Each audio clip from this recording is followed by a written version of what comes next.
जय हिंद मेरे डियर साथी, मैं आपका साथी विकास और आज हम देखने वाले हैं कक्षा 10 विषय विज्ञान। चैप्टर का नाम है जैव प्रक्रम। उसमें हम उत्सर्जन तंत्र में जो मानव उत्सर्जन तंत्र मतलब किडनी को हम पढ़ चुके थे, उसमें एक प्यारा सा लेक्चर बचा हुआ था नेफ्रॉन, ठीक है, जिसे हम क्या बोलते हैं विक्राणु के नाम से भी जाना जाता है। और मेरे भाई देखिए जाए तो ये एग्जाम के पॉइंट ऑफ व्यू से बहुत ही इंपॉर्टेंट लेक्चर होने वाला, क्योंकि कभी भी पूछा जाएगा तो आपको दिखा देते हैं, कभी भी पूछा जाएगा तो ये लॉन्ग में पूछा जाता है, ठीक है, लॉन्ग में पूछा जाएगा और आपसे बताया जाएगा कि नेफ्रॉन का पूरा डिटेल में स्ट्रक्चर बना के वर्णन करना। देखिए मानव में विक्राणु यानी नेफ्रॉन की रचना तथा क्रिया विधि का वर्णन करना भी कितने 3+3 में, मतलब सबसे पहले आपको एक बढ़िया से चित्र बनाना, रचना मतलब चित्र हो जाएगा, फिर ये कैसे हमारा नेफ्रॉन वर्क करता है इन सबको डिटेल में आपको लिखना पड़ेगा। टोटल कितने नंबर का है? 6 नंबर का है, ठीक है। तो इसको हम आज करने वाले हैं भैया क्लियर, ठीक है। और याद रखना एग्जाम में जब ये 2024 के, देखिए ये 2024 का दूसरा सेट है, इसे पलट के देखेंगे तो 2023 का सेट, 2024 का ये भी दूसरा सेट में लॉन्ग में पूछा गया क्वेश्चनों में से एक है, 31 नंबर का ये क्वेश्चन है, ठीक है। तो इसमें पूछा गया था नेफ्रॉन के पूरा डिटेल आपको बताना पड़ेगा। यदि 6 नंबर में आया है तो आपको इसके बारे में थोड़ा थोड़ा करके कम से कम 2 पेज स्ट्रक्चर वगैरह सब लेके लिखना पड़ेगा। इसमें क्या होता है नेफ्रॉन के बारे में, जिसे इंग्लिश में हम क्या बोलते हैं विक्राणु बोलते हैं। प्लीज़ आपसे बायो में पढ़ रहे हैं तो मान लेते हैं एग्जाम में कोई पॉइंट न समझ में आए तो उसका इंग्लिश वर्जन आप पेपर में देख सकते हैं, ठीक है, उससे आप थोड़ा सा समझ में आए। जैसे आपको कितने लोग होते हैं इन वर्डों में कन्फ्यूज रहते हैं, जैसे तुम्हारे पास क्या हो गया ब्रिक हो गया, तो देखिए हम भी कन्फ्यूज रहते थे, ब्रिक कहीं भी वर्ड आए तो समझ लो किडनी से रिलेटेड है, ठीक है। और एक तुम्हारे पास क्या होता है वृषण होता है, क्या होता है वृषण को इंग्लिश में देखा जाए तो इसे क्या बोलते हैं टेस्टिस बोलते हैं। और एक वर्ड और आता है जिसे हम क्या बोलते हैं विक्राणु बोलते हैं, क्या बोलते हैं विक्राणु कहीं वर्ड आए तो समझो तुम्हारे पास क्या हो गया नेफ्रॉन के बारे में दिया गया है, ठीक है, नेफ्रॉन से वो पूछ रहा है। तो इन सब वर्डों के बारे में आप थोड़ा थोड़ा नॉलेज रखिएगा, ठीक है। तो यहाँ पर लिखा है विक्राणु की रचना और संरचना के बारे में आपको बताना पड़ेगा, ठीक है, लिखा है। अब इसके बारे में हम पढ़ लेते हैं। पहले देखिए नेफ्रॉन ब्रिक की मूल संरचनात्मक एवं कार्यात्मक इकाई है। मतलब हम क्या बोले थे, जो किडनी आपको पढ़ा दिए थे, प्लीज़ आप किडनी वाला भी लेक्चर देख लीजिए। ये तुम्हारे पास क्या होगा किडनी होगा, किडनी की जो सबसे छोटे छोटे यूनिट होती है, इकाई होती है, उसे हम क्या बोलते हैं नेफ्रॉन बोलते हैं। इसमें हम पहले बता दिए थे। अब ये वही लिखा किडनी की जो सबसे छोटी इकाई होती है उसी को क्या बोलते हैं हम नेफ्रॉन बोलते हैं, ठीक है। तो संरचनात्मक एवं कार्यात्मक इकाई को हम क्या बोलते हैं नेफ्रॉन बोलते हैं। नेक्स्ट पॉइंट में क्या आ जाता है, नेफ्रॉन अवशिष्ट पदार्थों को रक्त से छानता है और अंततः आवश्यक पदार्थों को पुनः अवशोषित कर लेता है। जब नेफ्रॉन होता ना, देखिए नेफ्रॉन करता क्या है, जो भी हमारे शरीर में आवश्यक चीज़ है, ठीक है, आवश्यकता की जो चीज़ है, आवश्यकता की जो चीज़, इतना बड़ा आवश्यकता हो जाएगा जी, कोई नहीं, ठीक है, जो हमारे पास नेसेसरी चीज़ है उसे क्या कर लेता है पुनः अवशोषित कर लेता। और खाद यानी जो भी हमारे शरीर में अवशिष्ट पदार्थ मतलब जो भी हमारे शरीर में वेस्टेज पदार्थ होता है, वेस्टेज प्रोडक्ट होता है, उसे शरीर से क्या कर दिया जाता है बाहर फेंक दिया जाता है। यदि बाहर फेंक दिया जाएगा तो इसीलिए कहते हैं किडनी फिल्टर का काम करती है। फिल्टर मतलब हमारे शरीर में जो भी अशुद्ध रक्त रहता है उसे फिल्टर करके शुद्ध करने का काम होती है। तो ये नेफ्रॉन के बारे में थोड़ा सा हो गया सामने। अब मेन मुद्दा यहाँ से आता है संरचना यानी रचना के बारे में हमें क्या करना पड़ेगा देखना पड़ेगा। तो इसमें लिखा है नेफ्रॉन की संरचना, स्ट्रक्चर ऑफ नेफ्रॉन के बारे में हमें देखना पड़ेगा।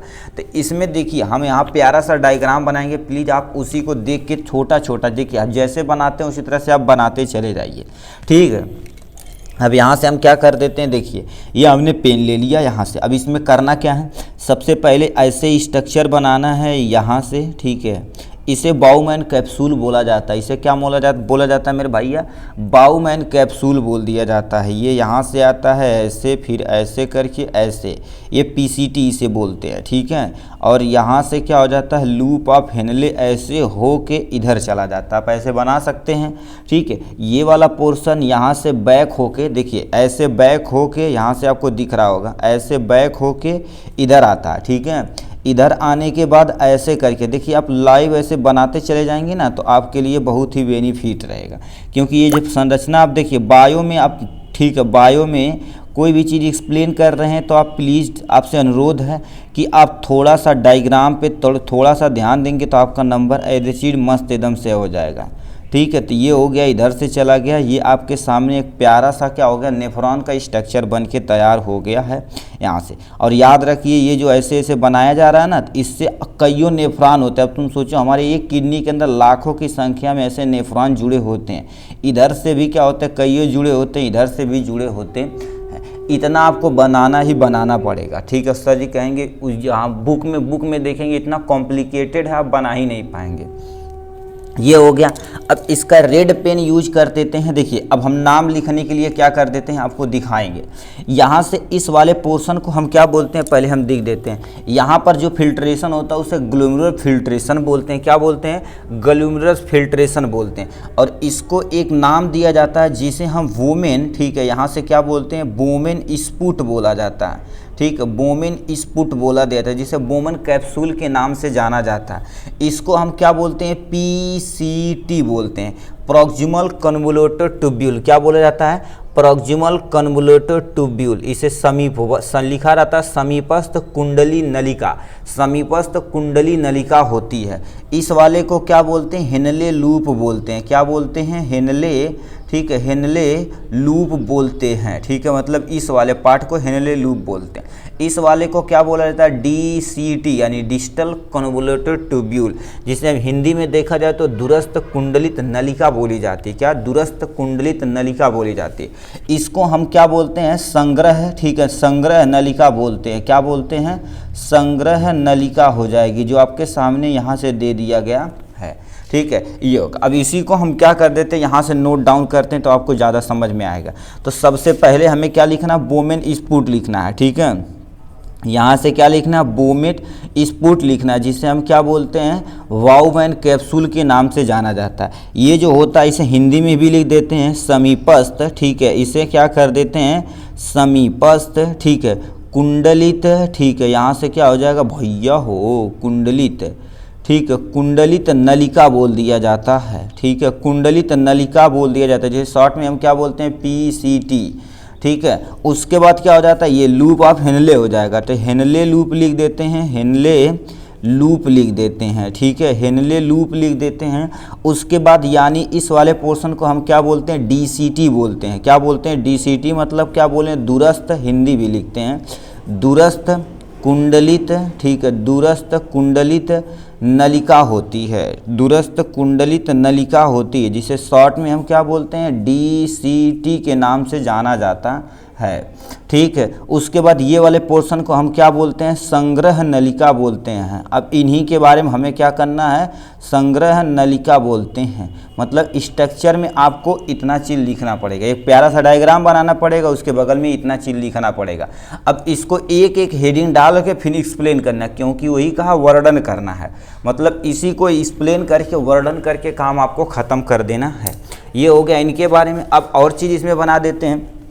यहाँ पर क्या होती है, एक गुच्छानुमा संरचना होती है। ठीक है, यहाँ पर से नस जाती है, ऐसे करके नस जाती है और यहाँ से ऐसे निकल जाती है। यहाँ से हमारे पास क्या हो जाए, जो भी हमारे किडनी के नेफ्रॉन के अंदर, यहाँ से हमारे पास अशुद्ध रक्त बहता। क्या हो गया, अशुद्ध रक्त जाता है। क्या जाता भैया, अशुद्ध रक्त जाता, और यहाँ से हमारे पूरे शरीर से क्या हो जाता है, फिल्टर होने के बाद शुद्ध रक्त हमारे शरीर में दोबारा भेज दिया जाता है। और याद रखना, ये हम गुंजा न जाए इसलिए हमने ये देखी, ये नस देखेंगे ऐसे ऐसे इसी को ओवरलैप करके जाती है, ओवरलैप करके जाती है। आपका साफ सुथरा डायग्राम बना रहे तो इसलिए हमने ऐसे बनाया हुआ है। आपको दिखा देते हैं, चाहे ICSE की बुक में दिखा देते हैं, किसी की बुक में हम दिखा देंगे। ठीक है, तब कहेंगे ऐसे। ठीक है, इतना कॉम्प्लिकेटेड होता है जिससे आप थोड़ा सा कंफ्यूज हो जा सकते हैं कि सर जी कैसी बनाई। देखिए आपके सामने ये रहा। ठीक है, ये रहा आपका एक नेफ्रॉन का स्ट्रक्चर। बोले थे ये वाली नस इसी को लपेटते जाती है। ठीक है, ठीक है, देखिए लपेटते जाती। तो ये हमारे इंग्लिश वर्जन की बुक हो गई है। और भी हम दिखा देते हैं आपको, हिंदी वर्जन की बुक दिखा देते हैं, तो इसमें भी देखेंगे ऐसे स्ट्रक्चर बना दिया गया। ये देखिए लूप, यहाँ पर क्या होगा, वाउमैन कैप्सूल हो जाएगा, लूप ऑफ हेनले हो जाएगा। देखिए नस इसको घेरते हुई जा रही है। ठीक है, तो इसमें बहुत सारा नाम है, इसलिए हमने केवल दो चार नाम लिखा जिससे आप एग्जाम में लिख सकें इजीली। आपका मन करता है ये सब बनाने के लिए, या तो आप गूंज के बना सकते हैं कि आपके पास थोड़ा सा माइंड रहेगा कि आप समझ सकें। देखिए एग्जाम में उतना ही बनाइए जिससे आप एग्जामिनर को क्या कर सकें, प्रभावित कर सकते। गूंज देंगे तो आप समझ ही नहीं पाएगा वो, ठीक है।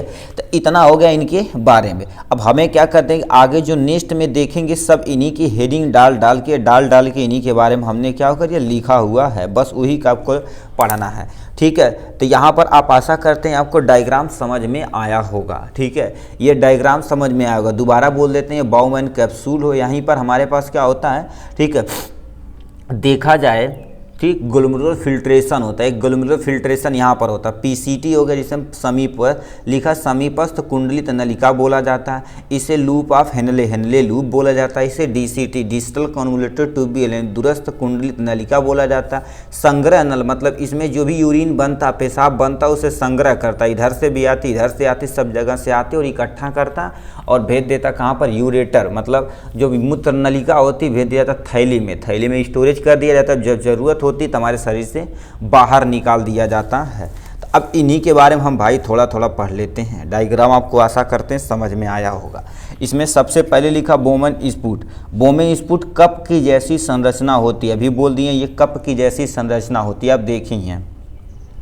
बोमेन स्पूट न यानी लिखा बोमेन स्पूट रक्त नलिकाओं की गुच्छे पाई जाती हैं, जिसे ग्लोमेरुल कहते हैं। कहने का मतलब क्या होता है, देखिए पहला पॉइंट आप लिखे हैं, ये कप नुमा संरचना होती है, इसमें रक्त नलिकाओं की गुच्छे पाए जाते हैं। ये सब जो गुच्छे पाए जाते हैं रक्त नलिकाएं होती हैं, जिसे हम क्या बोलते हैं, ग्लोमेरुलस बोला जाता है। इस पूरे को मिला कर ग्लोमेरुलस बोला जाता है और एक को इसको केवल मिला के, ठीक, इसे हम बोमेन स्पूट बोलते हैं। और यहीं से हमारे पास फिल्ट्रेशन होता है। अभी आगे चल के इस फिल्ट्रेशन के बारे में आप पढ़ेंगे, ठीक है। इसमें क्या होता है, इसमें रक्त कोशिका और प्रोटीन का अवशोषण यानी फिल्टर हो जाता है, लेकिन यूरिया नहीं। हमारे शरीर के अंदर देखा जाए तो बोमेन जो स्पूट होता है रक्त कोशिकाओं को प्रोटीन का अवशोषण तथा फिल्ट्रेशन कर देता, बट यूरिया को नहीं कर देता, ठीक है, फिल्टर करके। क्योंकि हमारे शरीर में रक्त कोशिकाएं जैसे आरबीसी, डब्ल्यूबीसी हमारे लिए लाभदायक हैं, प्रोटीन हमारे लिए आवश्यक है, तो इसे फिल्टर कर देते, बट यूरिया को फिल्टर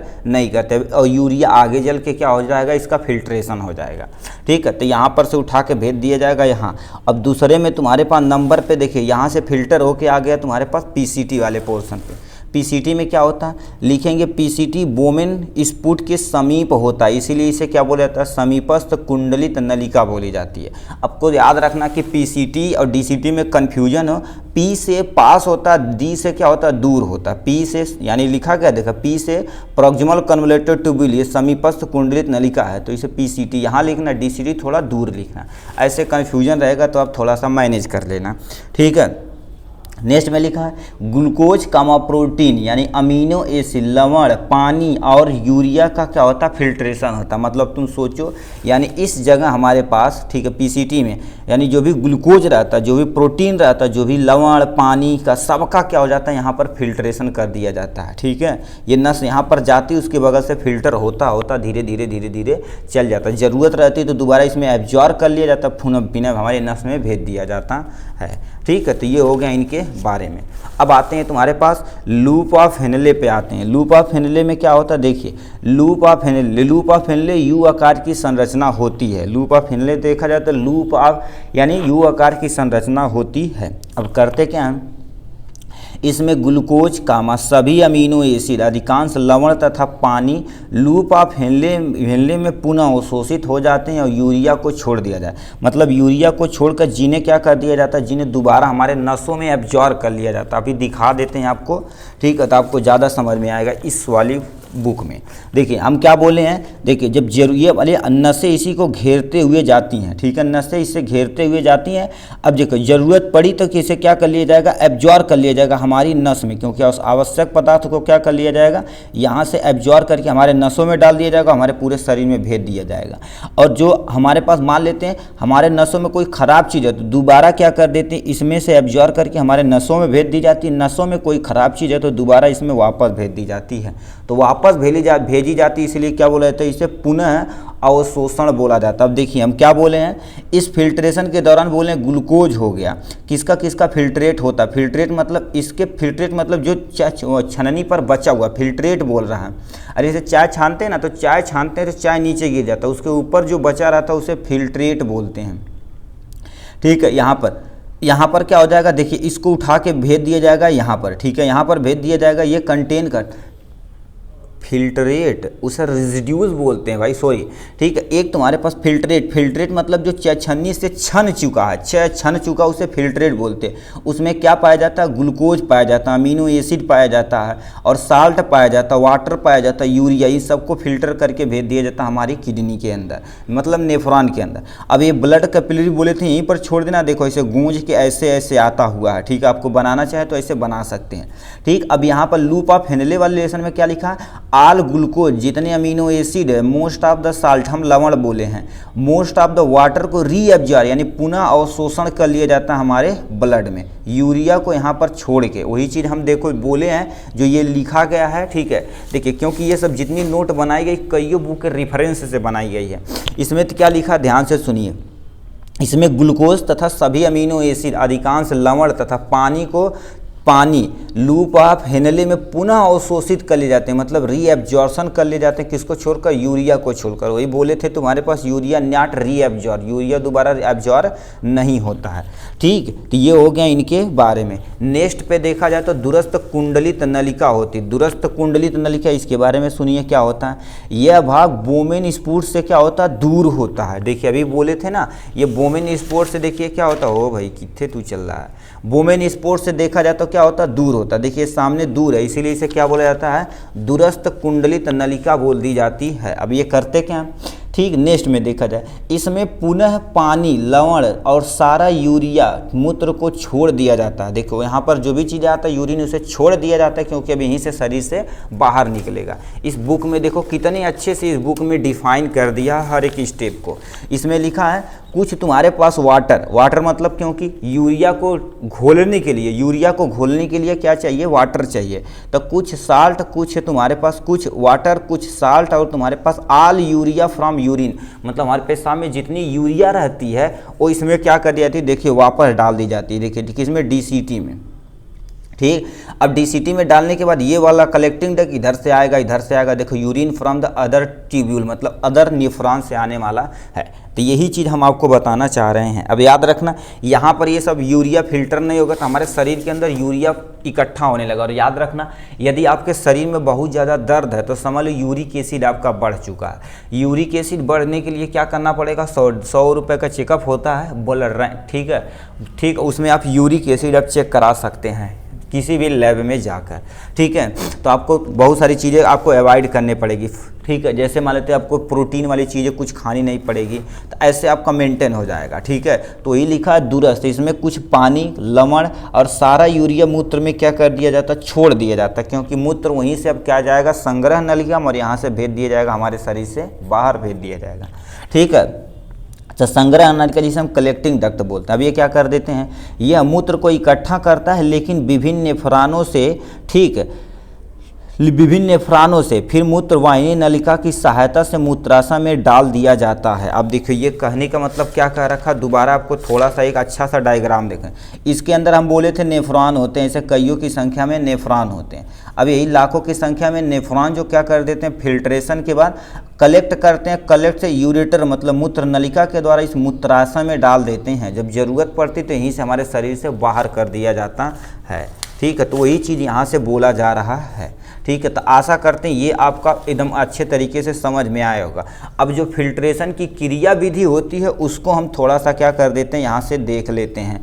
देखिए 3 स्टेप में हमारा टोटल फिल्ट्रेशन होता है। कितने स्टेप में, टोटल 3 स्टेप में होता है। ठीक है, इसमें सबसे पहला आपको देखेंगे, यानी लिख देंगे, जो नेफ्रॉन के द्वारा हमारे शरीर के अंदर यूरिया को निकालने की क्रिया विधि होती है वो 3 स्टेप में होती है। पहला स्टेप तुम्हारे पास निस्पंदन होता है। क्या होता है, निस्पंदन, जिसे हिंदी में क्या बोलते हैं, फिल्ट्रेशन बोलते हैं। दूसरा तुम्हारे पास क्या हो जाता है, पुनः अवशोषण हो जाता है, जो लूप ऑफ हेनले के केस में होता है, पुनः अवशोषण हो जाता है। और उसके बाद क्या हो जाता है, लास्ट में क्या हो जाता है, वही को स्राव कर दिया जाता है, जिसे हम सिक्रीशन बोलते हैं। इसे फिल्ट्रेशन बोलते हैं, इसे रीएब्जॉर्प्शन बोलते हैं, इसे सिक्रीशन बोलते हैं। 3 स्टेप में हमारा यूरिया शरीर से क्या कर दी जाती है, बाहर निकाल दी जाती है। तो वही चीज़ लिखा है, यह क्रिया मुख्यतः 3 भागों में होती। कितने स्टेप में होती, टोटल 3 स्टेप में होती है।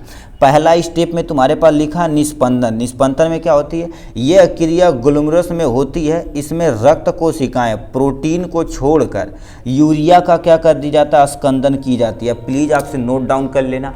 यानी फिर अब कहेगा यूरिया का फिल्ट्रेशन कहाँ से शुरू हो जाएगा, तो ग्लूमरल फिल्ट्रेशन से देखिए थोड़ा बहुत लूप ऑफ हेनले में किया जाएगा, कुछ पीसीटी में किया जाएगा, कुछ ग्लूमरल फिल्ट्रेशन में किया जाएगा, और सबसे ज़्यादा कहाँ पर किया जाता है, डीसीटी वाले केस में किया जाता है। और ये पूरी तरीके से क्या कर दिया जाता है, फिल्टर होकर यूरिया बाहर कर दी जाती है। अब तुम सोचो हमारी किडनी कितनी सफिशियंट अमाउंट में वर्क करती है, इसीलिए ज़्यादा प्रेशर वगैरह किडनी पे नहीं, जैसे अल्कोहल इंटेक नहीं करना चाहिए, जो भी पानी पिए शुद्ध अमाउंट में पानी पिए, ये सब चीज़ करेंगे जिससे आपका शरीर मेंटेन रहेगा और हेल्दी आप रहेंगे। ठीक है, तो वही चीज़ लिखा, स्कंदन कर दिया जाता। दूसरे स्टेप में पुनः अवशोषण होता। फिर क्या रखा है, जैसे जैसे निस्कंदन नलिकाओं के नीचे की ओर बढ़ाया जाता है, शर्करा कामा अमीनो अम्ल कामा लवण कामा जल का पुनः अवशोषण कर लिया जाता है। अब ये जो वर्ड लिखा गया है, ठीक है, यहाँ पर अभी देखेंगे किसको किसको हम जो बोले हैं। यहाँ पर हम बोले हैं, देखिए क्या होता है, यहाँ पर बोले हैं all glucose amino acid salt water को रीएब्जॉर्ब पुनः अवशोषण कर लिया जाता है लूप ऑफ हेनले के केस में।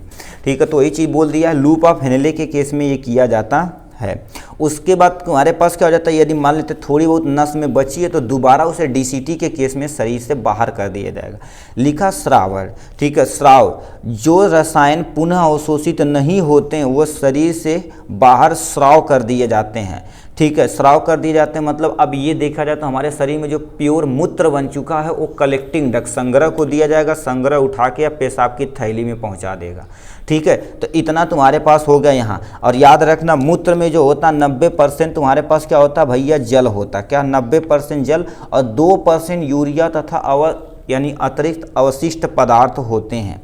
और याद रखना आप, ठीक है, ये सब सारी चीज़ें करने के बाद मान लेते हैं आपको कैसे कहेंगे, सर हमको यूरिन करने में प्रॉब्लम है। ठीक है, तो मतलब किडनी आपकी सही से वर्क नहीं कर देती है। मान लेते हैं आप जहाँ यूरिन करते हैं वहाँ पर चींटियाँ इकट्ठा होती, समझ लिया आपके यानी ब्लड में शुगर लेवल इंक्रीज है, तो थोड़ा सा आपको शुगर जांच करवा लेना चाहिए। यदि आपकी यूरिन में तुम्हारे पास ब्लड आता है तब भी समझ लीजिए दिक्कत है। ठीक है, और यदि आपका यूरिन पीले कलर का आता है तो समझ लीजिए आप पानी प्रॉपर अमाउंट में इंटेक नहीं कर रहे हैं। तो ये सारा चीज़ें इंडिकेशन करती किडनी की हमें सही से फंक्शन नहीं करने को मिल रहा है। तो इसलिए प्रॉपर कम से कम 3 से 4 लीटर आप पानी पीजिए, और यूरिन का कलर प्लीज़ आप ज़रूर से ज़रूर एब्जॉर्ब कर लिए, क्योंकि इंडिकेशन होता पूरे शरीर को डैमेज होने से ये बचाता है। ठीक है, मान लेते कोई दवा वगैरह खा रहे हैं तो कलर चेंज हो गए तो नॉर्मल है, बट बहुत लंबे समय तक ये ठीक है रहे तो आप अपने डॉक्टर को ज़रूर से ज़रूर बताइए। ठीक है, तो ये हो गया इनके बारे में। और जाते जाते प्लीज़ एक चीज़ और लिख दीजिए, एमसीक्यू में पूछा जाता है पीएच ऑफ यूरिया, मतलब पेशाब का जो तुम्हारे पास क्या होता है, पीएच होता है पेशाब का, तो आपको पेशाब का पीएच कितना बता देना है, 4.5 से लेके कितना होता है, 8 के बीच में होता है। 4.5 से 8 के बीच में होता। मोस्टली एसिडिक प्रॉपर्टी की होती, क्योंकि बोलते हैं यूरिक एसिड।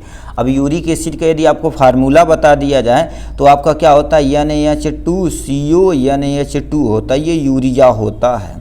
ठीक, ये यूरिया हमारे शरीर से क्या कर दी जाती, बाहर निकाल दी जाती है। आशा करते हैं आपको ये वाला सिस्टम अच्छे से समझ में आया होगा। आज के लिए बस इतना ही, फिर मिलेंगे नेक्स्ट वीडियो में नेक्स्ट टॉपिक के साथ। तब तक के लिए bye bye and take care.